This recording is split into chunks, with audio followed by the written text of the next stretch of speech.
going live. We've got this down pat now. I think the Zoom works, the Facebook Live works, and there's people that are joining both in direct Zoom as well as live. So thank you everybody again for joining. Today is a special day. It's day 10. And I forgot to acknowledge this yesterday, but actually my mom's been joining for the last 2 days. So I guess a little more performance anxiety if that's the case, but it's actually stress. And that's what we're going to talk about. Today we talk about stress. And you're going to ask why we are going to talk about stress. Well, you know what? When we have a setback, one of the biggest or most frequently used word that comes up is stress, right? When you have a challenge, when you have an issue, when you have something that comes up, the first thing says, I'm really stressed today. If you have a big project due and you haven't completed, I'm stressed. You have an exam and you have to write it, I'm stressed. You come up with some material and you are not sure what to do or how to go about it, you say you're stressed. So every time we have a setback, it seems to be a frog in my throat today, we say that it's stress. So let's start with the definition of stress. What does stress really mean, right? So stress is a state of mental or emotional strain or tension resulting from adverse or very demanding circumstances, right? So stress is a feeling of emotional or physical tension. It can come from any event, like I said. It can even come from a thought, right? It's something that makes you frustrated, something that makes you angry, something that makes you nervous. Any one of those things can actually cause stress. So stress in reality is your body's reaction to a challenge or demand.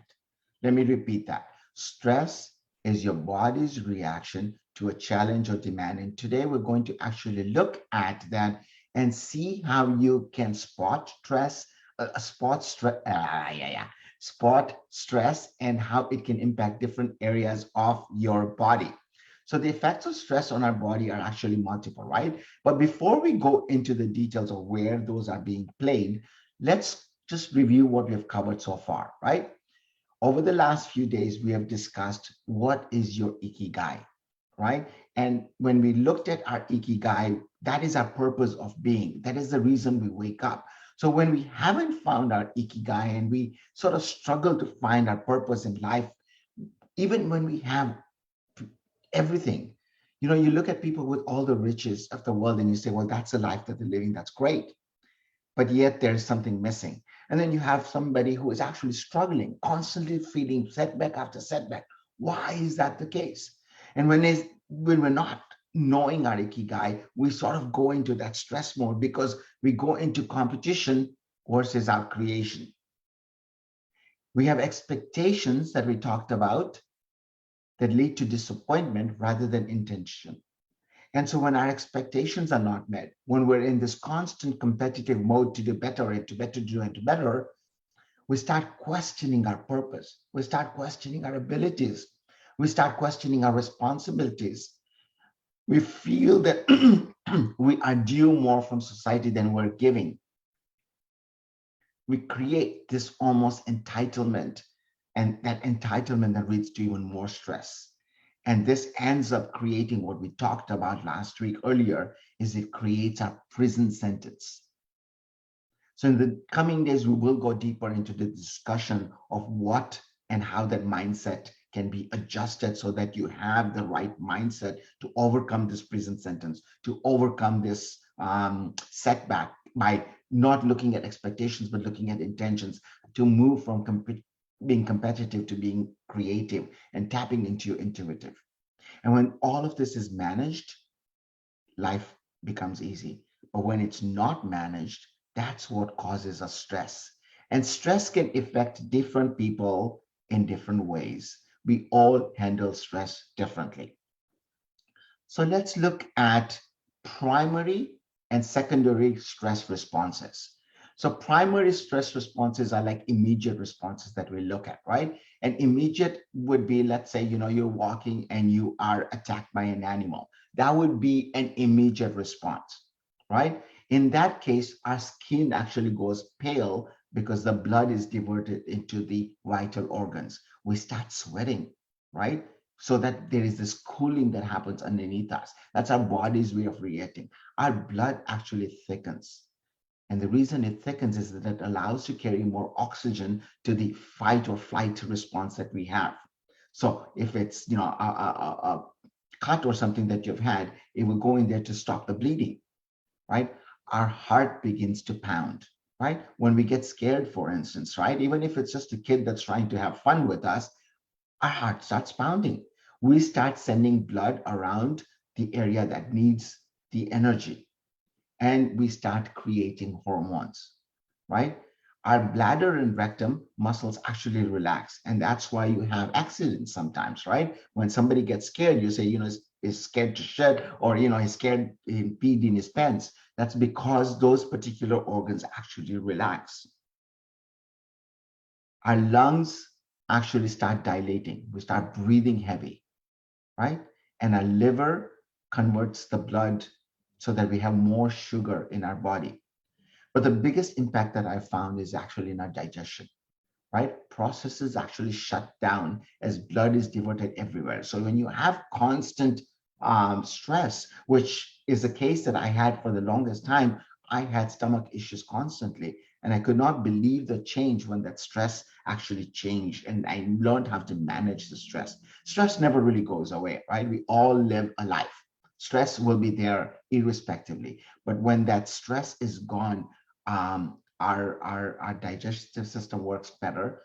You may have also noticed that when you have a high stress, your mouth goes dry. Yeah, you avoid adding extra fluids to your stomach because you are in a stress mode. So those are your primary responses. Now there's also secondary responses, right? Your muscles with ongoing tension leads to more aches, pains, and even muscle strain.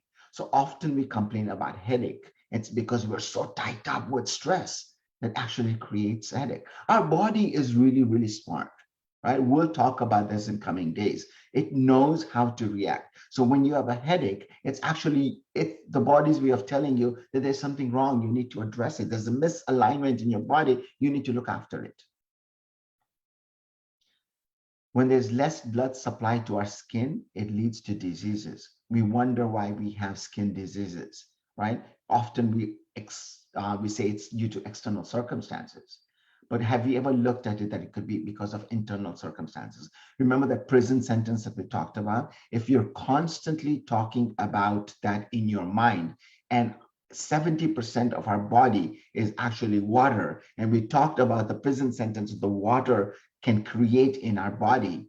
So that sentence that's running through entire body, if it can change the crystals that are in a jar, imagine what they're doing to your body.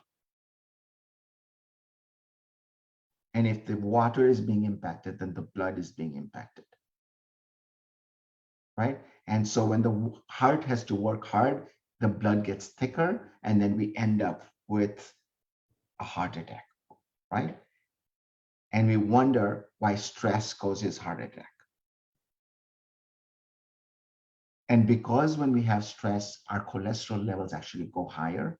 We talked about the digestion, right? It just contributes to ulcers. It contributes to other digestive issues. And remember, your stomach is the most important organ. What you eat is what you are, and what you digest is what you are. And unfortunately or fortunately, it is one of the most important organs in our body, right? It creates the water that we need um, uh, through the Chinese cycle that I talked to you about, right? The DCM. And the spleen, which is part of the stomach system, is known to be sort of the second mother once the child is born out into the real world. And so when that's not functioning, you don't have that core organ working for you, right?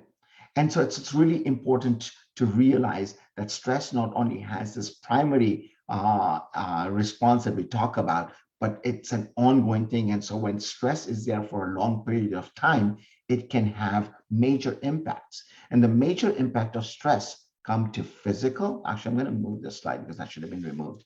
Impact of stress is physical, behavioral, emotional, and your thoughts and perceptions. So let's break each one of these down. First is physical, right? And we have talked about this, but I want to underline and go into the exact details. So when you look at these particular symptoms, you can say, okay, you know what? Now I understand why I have this particular physical, behavioral, or even thought that's happening, right? Your muscles will tighten up. You will not be able to sleep well. You may have breakouts like, acne and stuff like that. Your rapid pulse, you feel nauseated, your indigestion, increased sweating, right? Some of the other secondary symptoms may be frequent headaches, mild illness, dizziness, chest pain, stomach ache, and not being able to sleep, because sleep is actually a critical component. We need that downtime to be able to regenerate ourselves. And then we go into the behavioral side, right? Your appetite will change. And how does that change? You could end up being compulsive eating. I have had this for the longest time. When I'm stressed and I don't know how to address a challenge, I resort to eating. And most often, when we resort to eating, what do? We don't eat healthy. We end up eating junk food, which has its own consequences. We become impatient, so we lose our calmness. We respond to people, we may hurt people that we care about. We end up with poor productivity, which means we have low energy. And we've talked about energy and how important energy is. We start avoiding situations, places, or even work that needs to be done. And then we wonder why we're getting a setback when we're actually not doing the work. And we talked about sleep patterns. But then we can also resort to external use of stuff and abuse it, right? Alcohol, cigarettes, drugs, sex, any one of those. And when we have all of this combined in our behavior, we end up being absent from where we need to be. We become more aggressive or angered. We become more irritable. All of those have impacts, right? And then when you have behavioral impacts, it will actually impact your emotion as well. So you may feel sad, you may feel anxious, grumpy. You lose your sense of humor. And laughing is an important aspect of living. And so when you don't feel well, you feel sad, you feel anxious, you withdraw yourself and you lead yourself into even more isolation, which can lead to depression. It leads to guilt, it leads to shame. Or on the other hand, extreme anger. We can go one way where we just sort of become reclusive, or we become very aggressive. It can have impact on our sexual lives as well. And that overwhelm of panic and anxiety sits in, and we actually start working with that as our craving mechanism almost. And we'll go through that in the next few days of how that impacts you. And the final one that I'm going to cover is thoughts and perceptions. We lose the ability to make decisions because our thinking becomes foggy. We lose creativity. And remember, we want to go from being competitive to being creative. We want to outcreate. But when you have stress, it doesn't allow you to outcreate. And so you rush into decisions. You become oversensitive to anybody that tells you anything, whether it's good or bad. Your concentration is low, and then you start becoming that prisoner in your own sentence, that negative self-talk, that feeling of unfairness, and you can't switch it off because there is a connection. There's a symbiotic relationship that we're going to talk about in the next coming days.